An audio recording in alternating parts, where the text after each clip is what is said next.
Ny syndika maro izay manao antsoavo eto amin'ny firenena dia nametraka fepetra ihany koa amin'izay minisitra vaovao hitantana izany ministeran'ny fahasalamam-bahoaka izany ny syndikan'ny mpiasan'ny fahasalamana. Maro tokoa ny fepetra napetraka izy ireo fa ny tanjona zany eto dia ny anatsara ny tontolo misy azy ireo dia ny sehatra ny fahasalamana zany.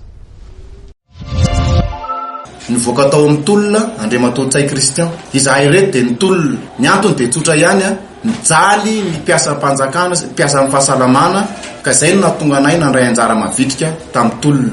Marobe ny zavatra marary ny mpiasan'ny fahasalamana ary mbola averina etoana foana ny fangatahana ny grille indiciaire aligné consolidé miaraka amin'ny indemnité de risque. Ankoatran'izay dia mbola mametraka izahay fa tsy mila intsony ny ministra teo aloha mbola iverina hitantana ny ministeran'ny fahasalamana. Marina etoana koa fa aloha ny fitantanana ny ministeran'ny fahasalamana dia ho an'ny olona voatokana ho amin'izany, zany hoe ny dokotera spesialista amina resaka santé publique. Ka noho izany tsy anaiky izahay raha mbola io ministra teo aloha io no iverina.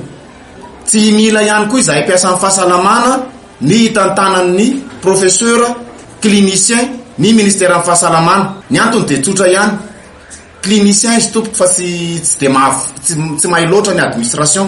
Fa ro manarakarak'izay ny professeur dia rattaché any amin'ny enseignement supérieur fa tsy aty amin'ny ministère ny fahasalamana.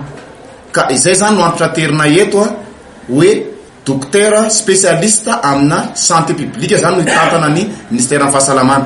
Manana ny olona amin'izany izahay ato amin'ny mpiasan'ny fahasalamana ary efa natolotra an'Andriamatoa Tsay Kristian any imprimature zany io olona eritreretinay hitantana ny ministeran'ny fahasalamana io.